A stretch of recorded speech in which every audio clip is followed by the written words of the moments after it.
در تاجیکستان منبت برای ثبت نام کردن منزل زیست و زمین تنها یک سند دولتی کفایه خواهد بود. در اجلاس روز 18 اکتبر وکیلان تاجیک از طرح جانبداری کردند که قرار است تشویش و دوتاز ساکنان را برای به دست آوردن حجت‌های منزل آسان تر کند. وکیلان از طرح تغییرات به قانون درباره به قیدگیری دولتی مال و ملک غیر منقول و حقوق‌ها به آن جانبداری کردند. شکرجان ظهوروف رئیس مجلس نمایندگان هنگام بررسی این طرح در پارلمان گفت زمین فروشی و تقسیم عادلانه زمین از مشکلات عمده مردم تاجیکستان باقی میماند. ظهوروف گفت وکیلان امیدوارند با کم شدن حجت‌ها در ثبت نام دولتی مالکیت به منزل مشکلات در این ساحه تا حد حل خود را می‌یابد.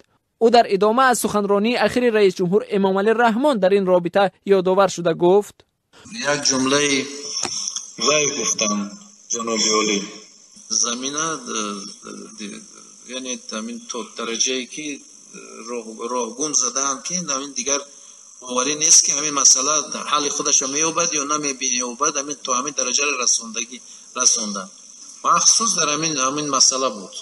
مؤلفان این پیشنهاد امیدوارند چنین تغییرات در قانون میتواند در امر جلوگیری از فساد هم مساعدت کند.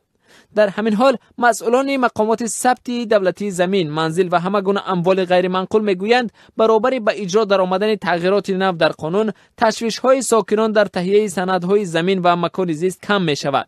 رحمان عمریان رهبر کارخانه به قیدگیری مال و ملک غیر منقول و یا MBTE روز 20 اکتبر در صحبت با رادیو آزادی گفت در صورت امضا شدن این قانون از سوی رئیس جمهور برای ساکنان خیلی آسانی خواهد آورد.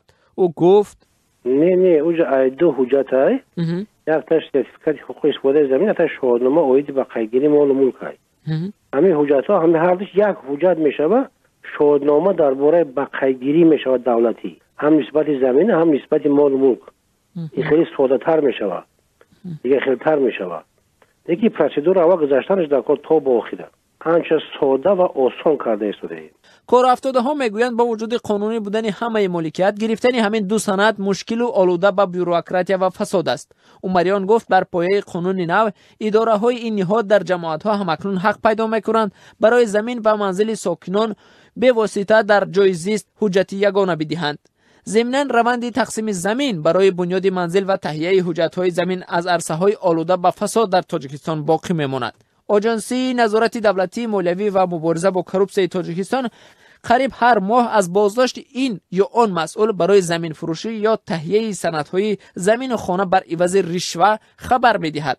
یک پژوهش بنیاد اوراسیا در آسیای میانه هم ثابت کرده است که سیاق دعواهای ساکنان در دادگاه‌های تاجیکستان در رابطه با زمین و منزل استقامتی عبارت است. ضمناً تغییرات اخیر در قانون ثبت منزل در تاجیکستان با توصیه بانک جهانی صورت می‌گیرد. بنابر اصلاحاتی که بانک جهانی در نظر دارد در تاجیکستان روزنه یگانه ثبت اموال صاحب ملکان باید به کار درآید. همچنان در جمهوری فهرست یگانه مالکان منزل و اموال در شکل الکترونی تهیه و در وبسایت مخصوص جای داده می شود. هنوز معلوم نیست که این فهرست الکترونی کی در وبسایت پیدا می شود، اما در صورت به کار درآمدن چنین فهرست هویت مالکان هر یک منزل و هر اموال غیر منقول دسترسی عموم خواهد شد.